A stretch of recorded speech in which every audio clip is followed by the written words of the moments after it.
जों NDA alliance आरो जोङो बिजेपि एजिपि इउपिपिएल जयै सरकार दागासिनो दं बिटिसिआव जों 101% जोङो इउपिपिएलनि केन्डिडेटखौ देरहानो थाखाय बिजेपिआ एकदम बिखाफोर दोनखाबाय जों थैथां बिजेपिआ इउपिपिएलनि केन्डिडेटखौ जेरैखि जाया देरहाथारनांगौ होननानै जोङो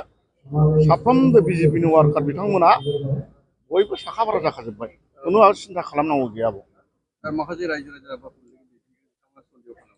बिपिएफ आरो इउपिपिएलखौ जानानै सानसेखौ बेथ' गावबा गावनो आइडिय'लजि बयबो सिमनाखौ खालामखायो जिहेतु पार्टि थाबाय जेब्ला सरकारखौथ' दानो लुगैखागोन ना नङा होमबा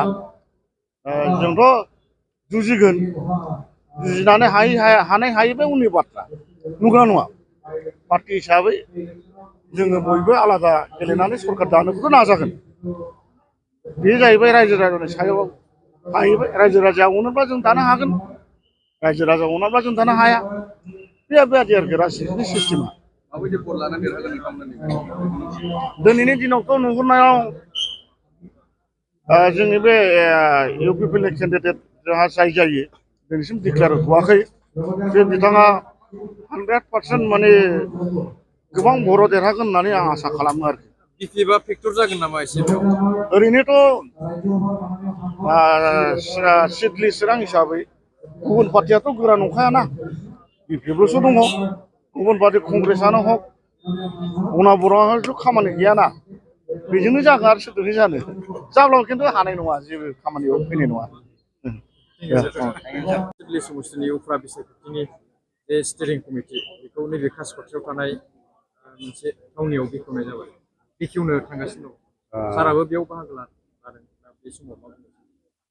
ओमफ्राय इलेक्सनाथ' दान मोनसेबो गैला 13 नभेम्बरनि गेजेरावनो बे जानानै थांगोन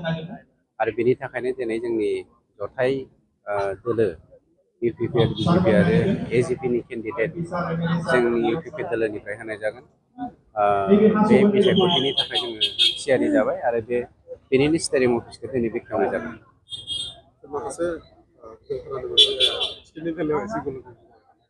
टिकेटनि बेलायाव जेबो गन्डगल गैया जोंहा पार्टिया जा डिसिसन लाखानाय दं बेनो जागोन XYZ देरहानायखौ नुखानानै बयबो मोननो लुबैनाया थाखायो गतिके बेफोरखौ खर' सानायनि खोथा नङा पार्टिनि डिसिसन बायदिसो सोलियो सोरनिबा व्यक्तिनि डिसिसन बायदि पार्टिया सोलिया आरो जोंनि पार्टिया ओरैबायदि डिसिप्लिन मोनसे पार्टि सोरबाया ब्लेकमेलिं खालामनायखौ जों खेरखेराया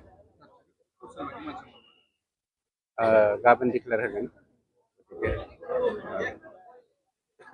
थाबैनो ओंखारसिगोन